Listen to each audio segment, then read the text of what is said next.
Welcome to KMNH. This is a very special broadcast as we introduce a new KMNH reporter. Plus, we have updated news about last week's lunar eclipse, and we interview students from Dordt University in Iowa.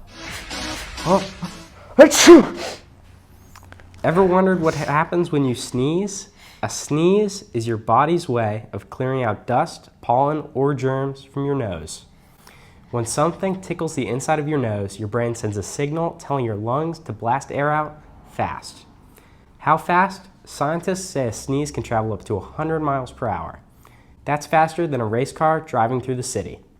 And your body automatically closes your eyes when you sneeze too. Achoo! Sorry. It's a reflex your brain controls to help you protect your eyes. Achoo! I'm just really sorry. So the next time you sneeze, remember your body just performed a super speed science experiment. Hi, I'm Rowan, and I'm the newest reporter for KMNH. I go to St. Rita School for the Deaf, and I'm excited to bring you the news using my voice and sign language. Have you ever talked without making a sound? Millions of people do every day using sign language. One of the earliest sign languages in the United States was developed in the year 1817 when teacher Thomas Hopkins Gallaudet opened the first school for deaf students in Hartford, Connecticut. He worked with a deaf teacher named Laurent Clerc, who helped bring sign language ideas from France. Together, they helped create what we now know as American Sign Language, often called ASL for short.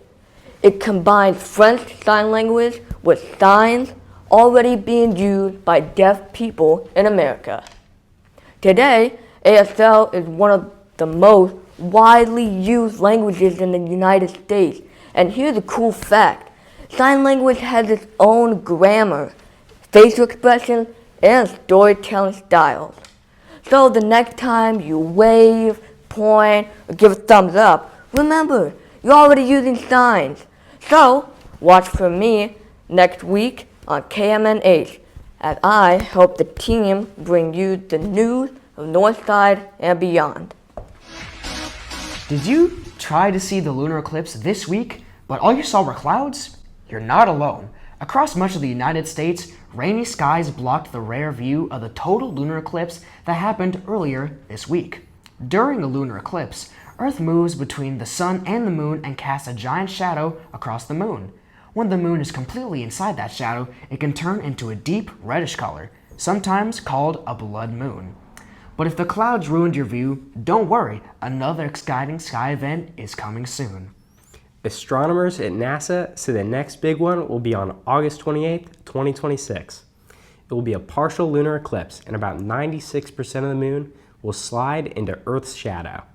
That means it should still look pretty dramatic in the night sky. The best part? You don't need a telescope or special glasses. Just clear skies and a good view of the moon. So, if the clouds spoiled the show this time, grab a marker and circle August 28th on your calendar, because the moon is planning another big performance. Let's talk NFL free agency frenzy, preview edition. We have some big stuff going down in the NFL offseason. First, Trey Hendrickson is a free agent. Packers quarterback Malik Willis is on the market. Aaron Rodgers still hasn't said if he's going to play or not. Come on, AR, just say it or not. If you're going to retire, retire. The Bills made multiple roster cuts, including cornerback Taron Johnson and safety Taylor Rapp, as well as trading for DJ Moore. That's right, folks, DJ Moore is a Buffalo Bill, as well as Trey McDuffie and the Rams, and then the big one. The Ravens sent 2 first-round picks to Vegas, but for who, you ask? Max Crosby. That's right, Max Crosby is in Baltimore, which is going to be terrible for Joe Burrow, but great for the Ravens. Probably.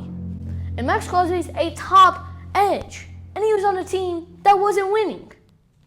And now he's on the Ravens, who he can probably help win. These are some of the biggest NFL off-season news you'll hear. And it's all coming from me on KMNH. This is the 13th year that students from Dordt University in Iowa have traveled almost 12 hours to volunteer for Happen during their spring break. They stayed in Over the Rhine, and each day this past week, they came to the Happen studio to help with some very special projects.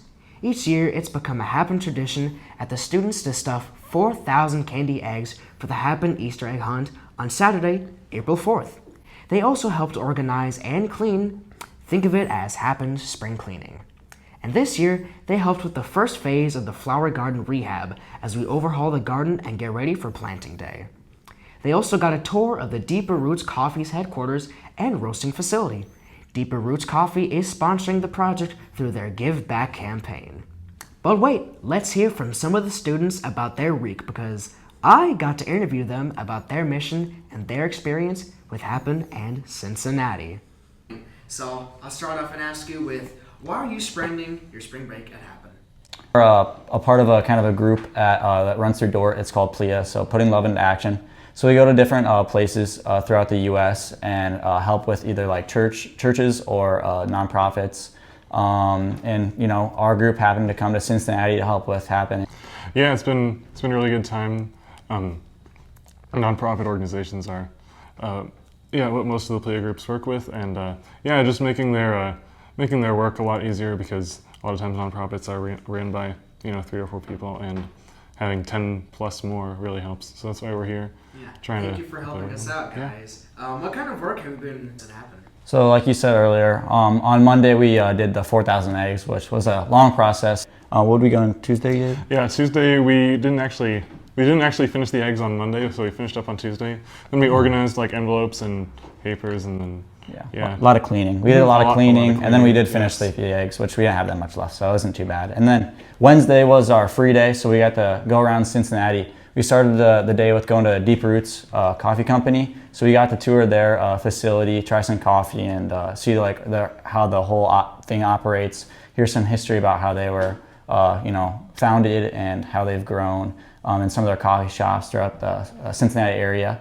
And then after that, we went to the Cincinnati Zoo. That was pretty cool. Most of the animals are outside. There's a couple inside because, it was a little colder of a day. And then we did go to the Finley Market in the afternoon. That was pretty cool. And then a lot of the girls, I guess, on our group wanted to see all the murals, so we went around looking at the murals. All right, you guys have been pretty active. That's really cool. Now, I know you guys took about a 12-hour trip just to get to Cincinnati. What was your first impression of the place?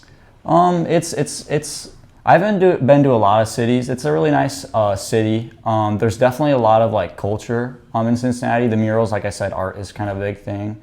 When we first got to Cincinnati, my eyes were peeled. I was looking for sports stadiums because, I don't know, it's one of my big interests. Soccer. Right, cool. I'm glad you're liking the place.